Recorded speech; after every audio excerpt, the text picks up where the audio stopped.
Hello, my name is Van Weigel, and welcome to this two-part series on principles of justice and ethics. In this presentation, we are going to look at the following principles of justice and ethics: the Golden Rule, Jesus' Second Great Commandment, traditional utilitarianism, negative utilitarianism, all that in part one. And in part two, we will be examining Kant's categorical imperative, both the first and second formulations, John Rawls' theory of justice, and Robert Nozick's entitlement theory, which tracks, for all intents and purposes, parallel with libertarian theories.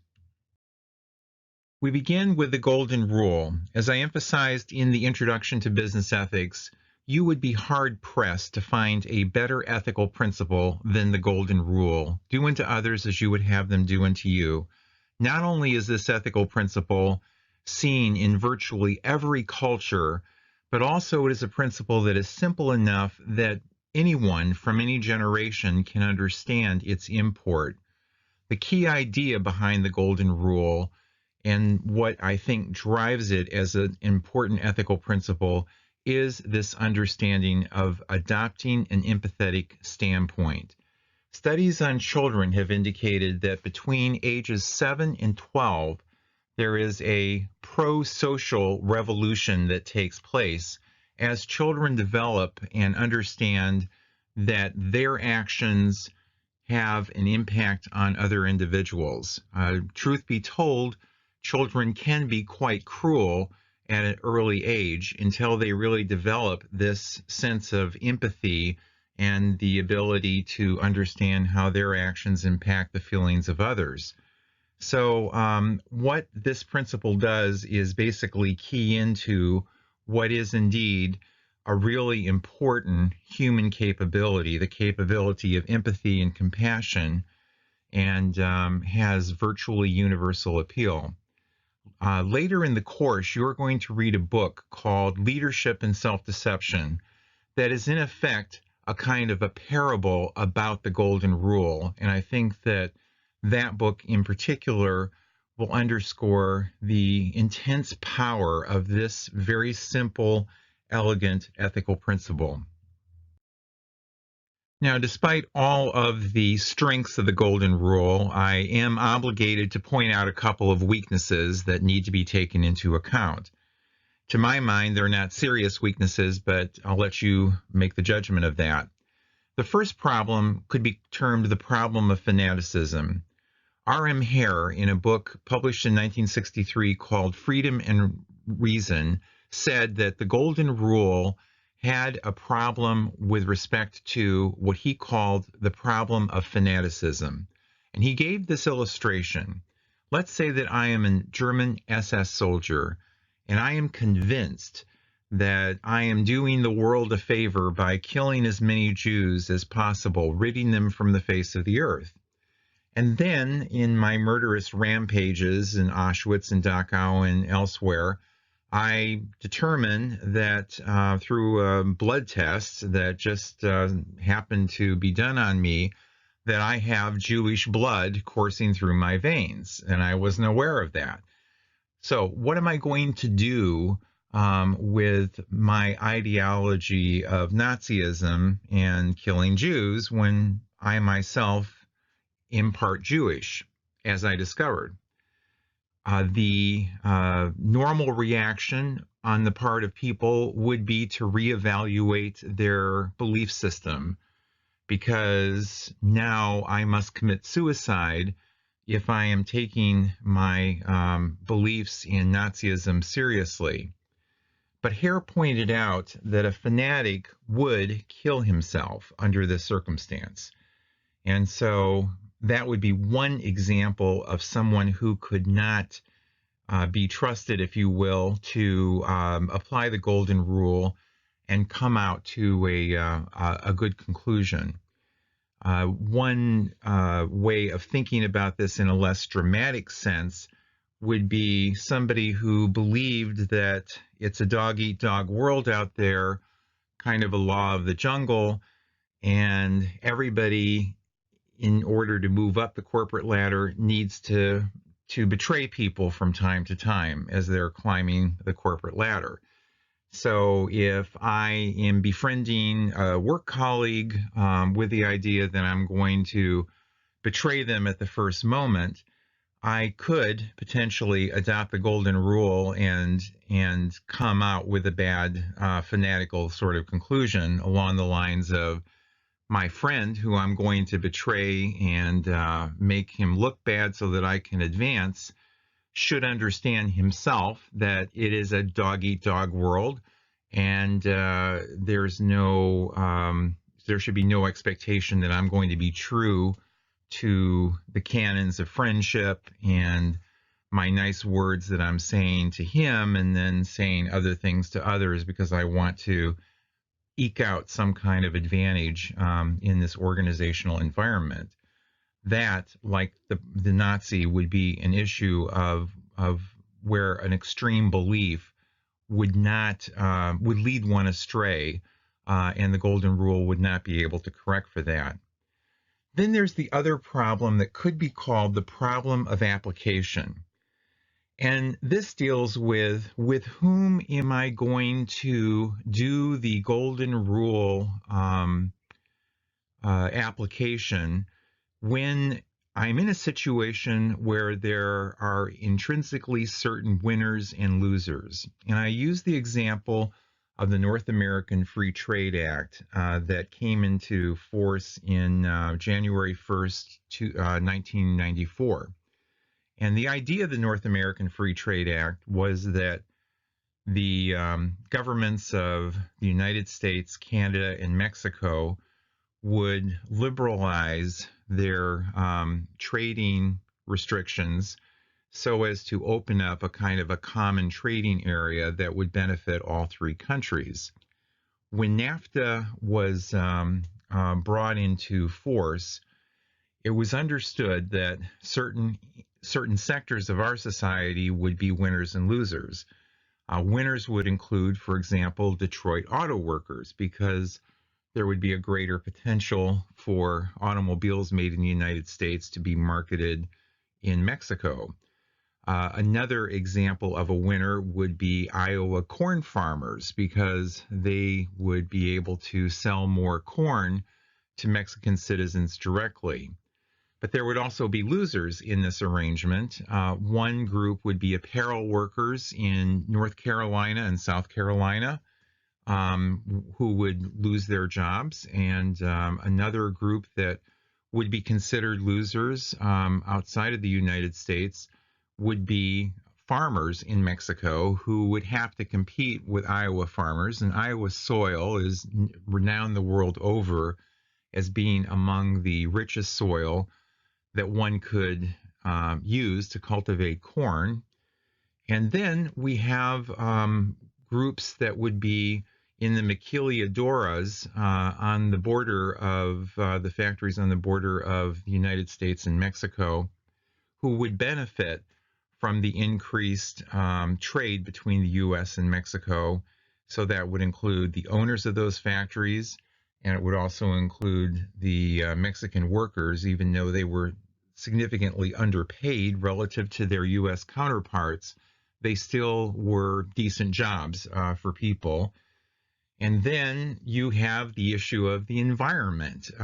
Probably the environment would be a loser because of the impact of easing environmental regulations on the part of particularly Mexican companies that would be working in the United States, and especially along the Rio Grande River area where there would be less environmental regulation.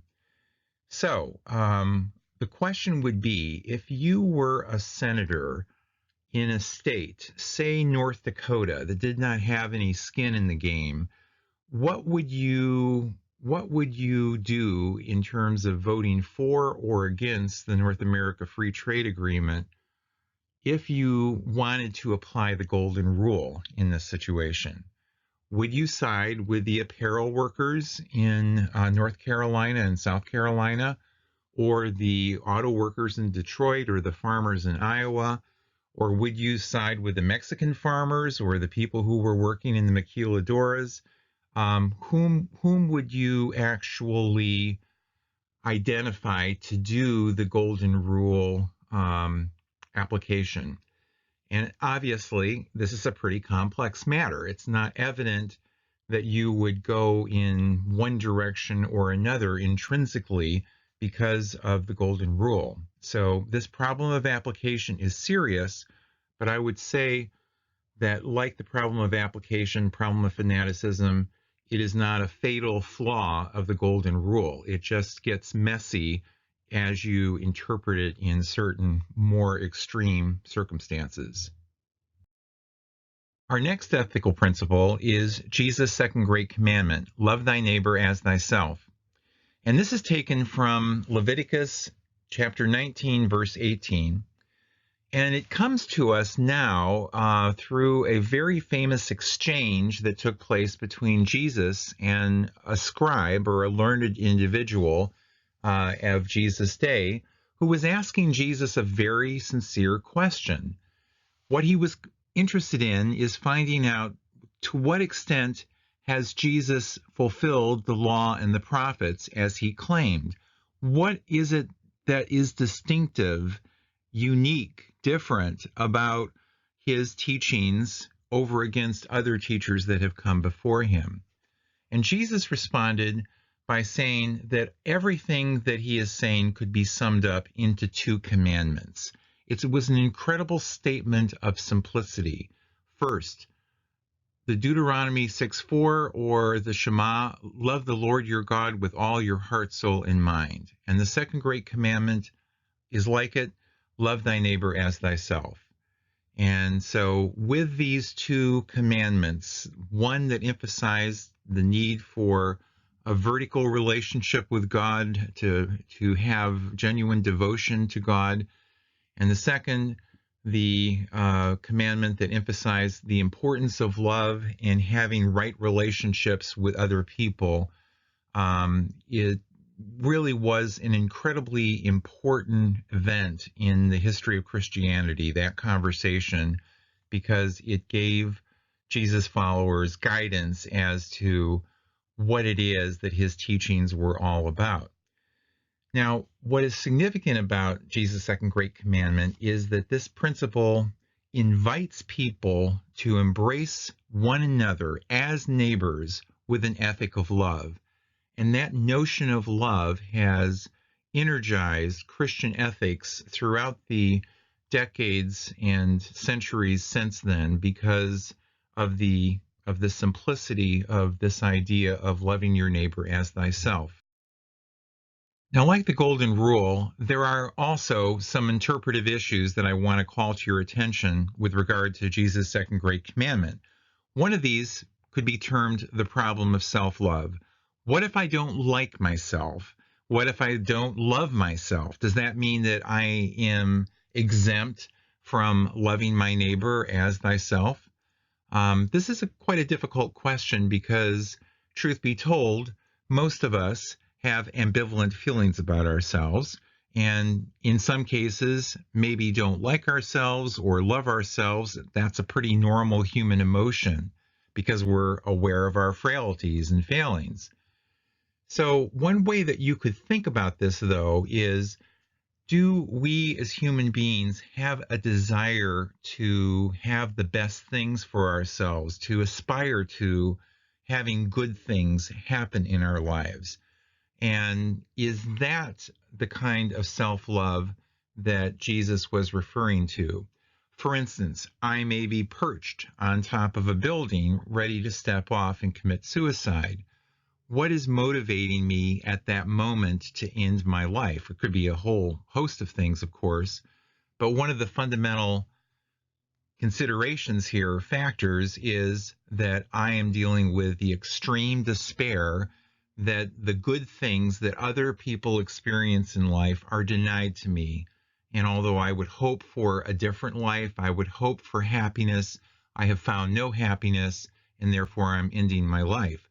Now, that would be a very simplified way of thinking about suicide, and obviously suicide's a much more complex phenomenon, but to make a long story short, the notion is that it's not like I don't want those things for myself. It's just that I believe that they are denied to me for various reasons, and hence I'm going to end my life.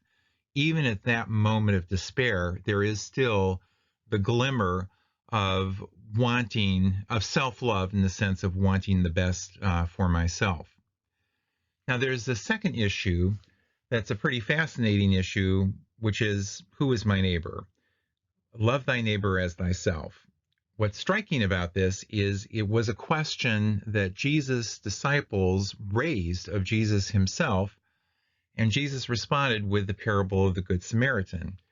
Now, I think the parable of the Good Samaritan is probably one of the most outstanding passages of Scripture one could find. In effect, you cannot listen to that parable without putting two words together, good and Samaritan. And unfortunately, that means nothing to us today, but it would have meant a great deal to Jesus' original hearers. The only way that you could actually translate the parable of the Good Samaritan today is to talk about the parable of the good terrorist. And like, how could a terrorist be good? Well, that gets at the disjunction felt and distress felt by Jesus' hearers as they heard about the story where this unnamed person was assaulted on the road, robbed and left to die. And then we had three individuals pass this person, two of them being holy people, and then a third person being a lowly, despised Samaritan who offered help to the person who was in the ditch and left for dead. So you listen to that parable, and then you are forced to put those two words together, good and Samaritan. So this parable really is about racism and about the need to reevaluate people that you think are outside the realm of good, normal human beings, and to say they are your neighbors. So with that in mind, the Jesus' Second Great Commandment clearly has a very expansive understanding of who is my neighbor, which, like the golden rule, then creates a bit of an ambiguity in terms of how would you apply this to situations like the North American Free Trade Act, where there are winners and losers. Are my neighbors more like the apparel workers in North Carolina and South Carolina, or more like the automobile workers in Detroit, or the Iowa farmers, or the farmers in Mexico, or the people working in the maquiladoras along the Rio Grande? Who is my neighbor in this situation? That's very difficult to unpack. However, the weight of Christian interpretation would go in the direction of thinking of the neighbor as the individual most in need, most deprived of the material resources needed for sustaining life. So that might move the neighbor more in the realm of people who are subject to poverty, and that might mean that you're looking more out for the interest of the Mexican farmers or the apparel workers in North and South Carolina than more wealthy farmers, say, in Iowa. But that is an interpretive issue that needs to be dealt with. And then we have a third problem that could be termed the problem of sociality. And it involves the critique of Sigmund Freud, pictured here, in a book that he wrote in 1930 called Civilization and Its Discontents. And basically, Freud makes this argument. Okay, the golden rule. People venerate it across the Christian faith and outside the Christian faith as being a really good rule. But what if we really did take it seriously? Now, we don't, unfortunately, because people pay it lip service, but then they don't live in a way that would be consistent with the golden rule of loving thy neighbor as thyself. But for purposes of argument, if they were consistent, to what extent would that destroy our social order? In that Freud points out that love is basically a finite capability that each of us has. So if we say, I will give my love to anyone, a total stranger, and even worse yet, an enemy who is trying to do me harm, because Jesus talked about loving your enemies, how is that going to allow society to exist? How will important social relationships with people who are close to me, who depend upon my attention and my care, immediate family members, children, spouses, friends, et cetera, if they don't matter anymore to me than a complete stranger on the other side of the world, how will society cohere and stay together? Um, One thinks he really does have a point at this point, if, and this is the big if love is the nature of that finite resource that is an emotional resource that we have within us that can only be spread around so far before it's diluted and does not have any further impact on people. If we think of love as something like a way to show self-respect or other regard for other individuals, conveying respect for them, safeguarding their interest, upholding their individual rights, then one could think about a more distributed understanding of love that would allow someone to have close emotional relationships with a few people and yet still have an orientation of love and respect for others, regardless of whether you know anything about that person. So that would be one way to address this problem of sociality. And it is quite interesting that Jesus himself had close relationships with people. Mary and Martha, Lazarus would be an example of that.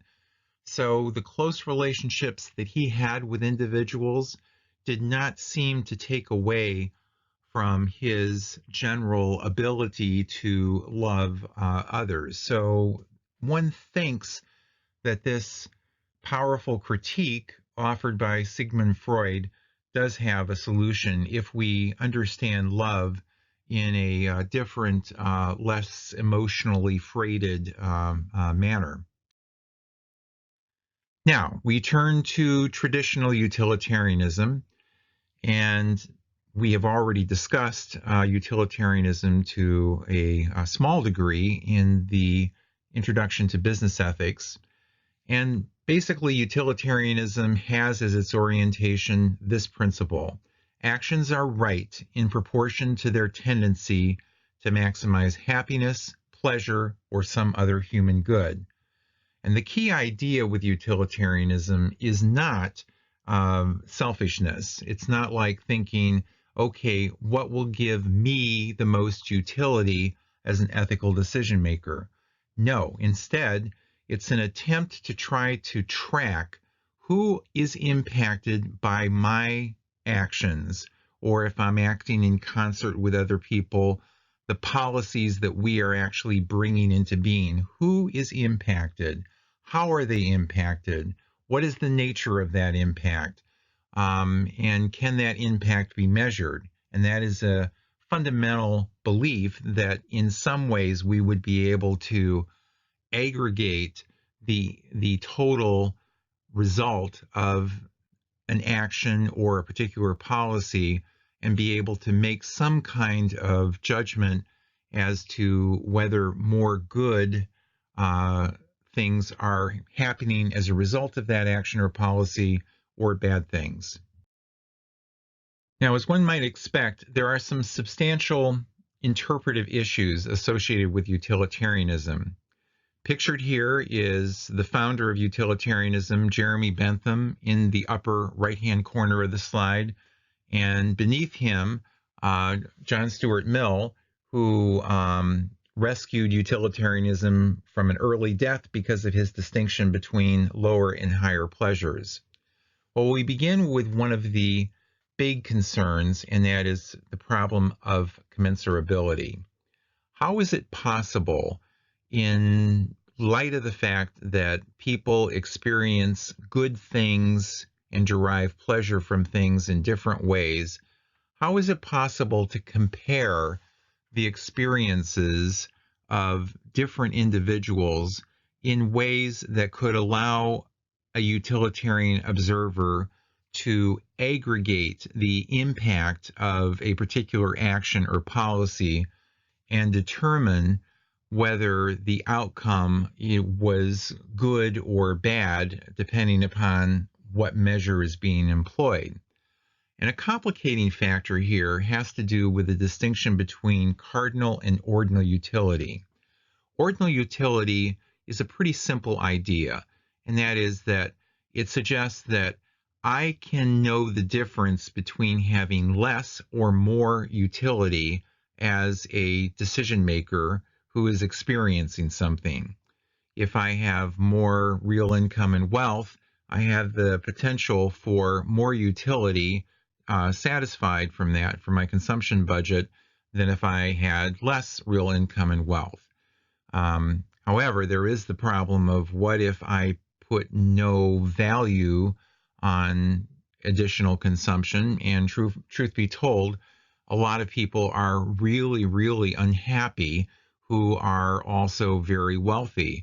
And in fact, there is no connection, aside from a very short-term connection, between economic wealth and happiness.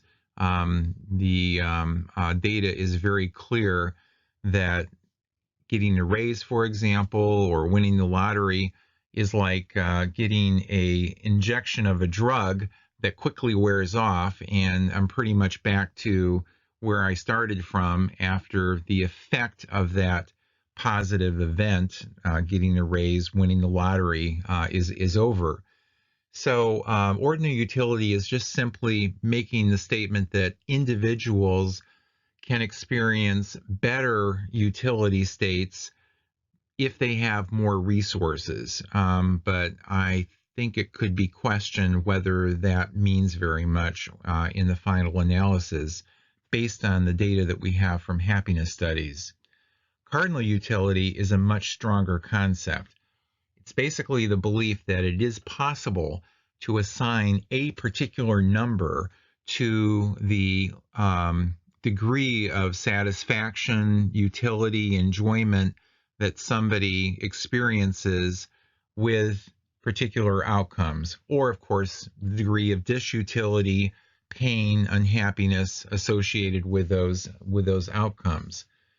If we can do cardinal utility, then it would be, relatively possible, maybe not easy, but still relatively possible to aggregate the impact of a particular action or policy among the people that are affected.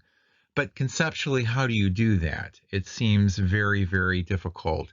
And this gets into a very convoluted issue associated with the interpersonal comparisons of welfare that I won't bother you with, but it becomes a really knotty issue to try to unpack. So this is a large problem, the ability to figure out how do you compare events and distill from them some kind of meaningful measure of utility or pleasure or satisfaction or happiness. And then, of course, John Stuart Mill, as I indicated before, complicated this question quite seriously in terms of making the common sense distinction between higher versus lower pleasures. Bentham believed, as he said, pushpin is as good as poetry, pushpin being a game of checkers or something equivalent to that, that was played among the lower classes, and poetry would have been the avocation of literate individuals within society, the aristocrats. So basically, Bentham is saying all pleasures are equal at that point, and Mill would have said, no, it would be better to be a human dissatisfied than a pig satisfied, that we're more than pleasure machines. So that is a further wrinkle into this issue of the measurement of utility and the problem of commensurability. Then we have a very interesting question, and that is the problem of individual rights. Bentham, as I indicated, as well as Mill, were deeply concerned with the notion of individual rights and freedom, and as a consequence, would never endorse an application of utilitarianism that would deny individuals the freedom to be their own person and to chart their own course.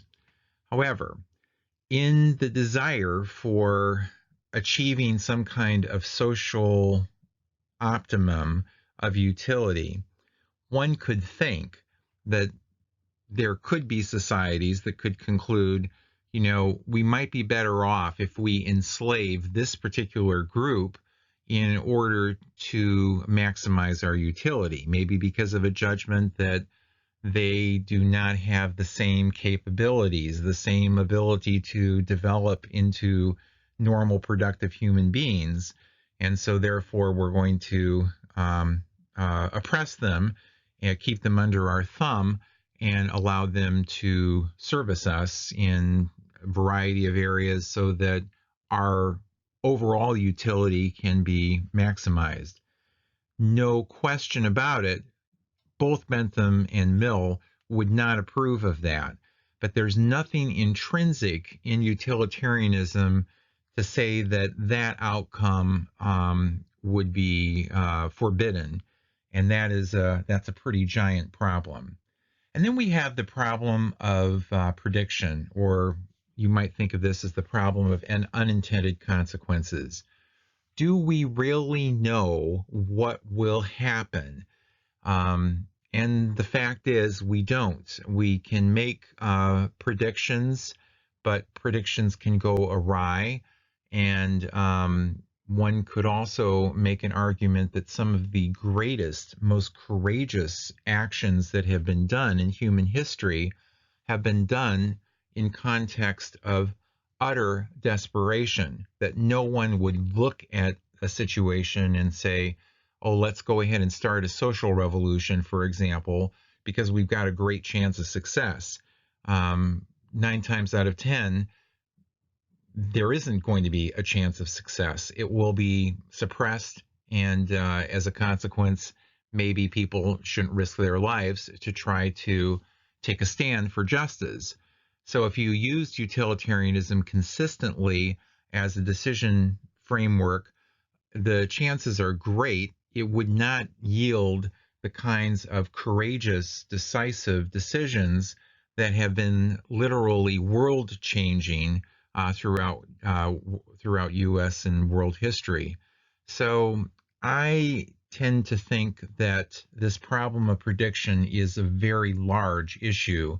We're too confident about our guesses, our assumptions about the future.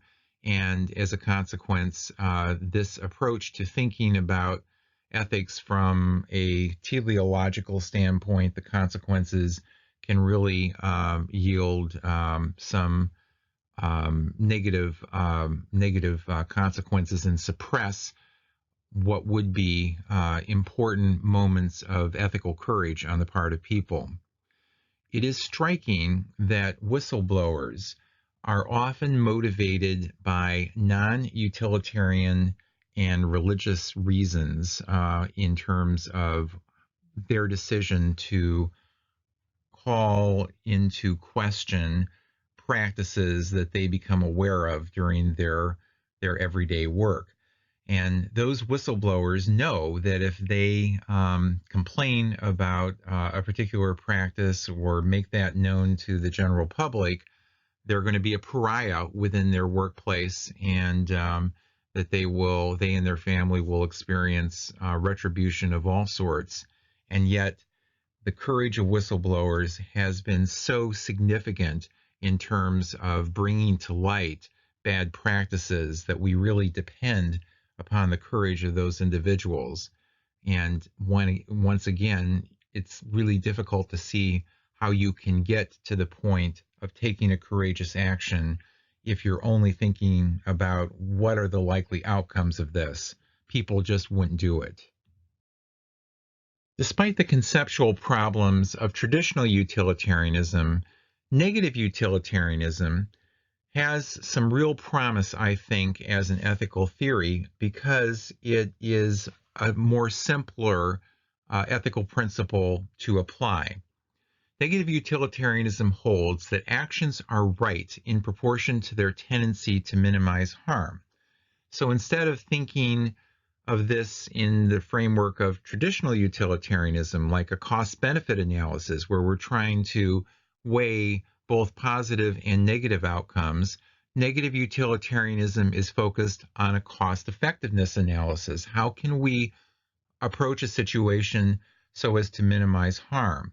And in this respect, negative utilitarianism tracks well with the ancient Hippocratic Oath and its ethic of do no harm. And this is a papyrus fragment that contains the Hippocratic Oath.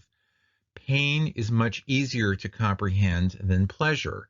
So one thinks that we could have a consensus around the things that are bad, that create suffering, and then act in ways to try to minimize that suffering, as opposed to trying to understand the big picture of all the good things that are happening in relationship to bad things and then weighing the two. Despite the strengths of negative utilitarianism, I want to point out one important weakness, and this gets to the issue of passivity. Does the principle of do no harm encourage people to not respond when they should respond to the human need of others, because they're preoccupied with the issue of not intervening, not doing harm? This is especially a problem with respect to the concept of humanitarian intervention.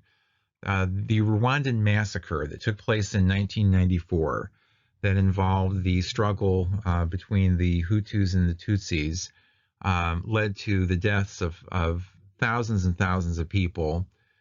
And it seems that from the 2020 of hindsight, that if we had just landed two or three helicopters of Marines in Kigali, not even firing a shot, if there was just the presence of some kind of law enforcement, if you will, in this situation, that massacre in Rwanda could have been halted. But that never happened.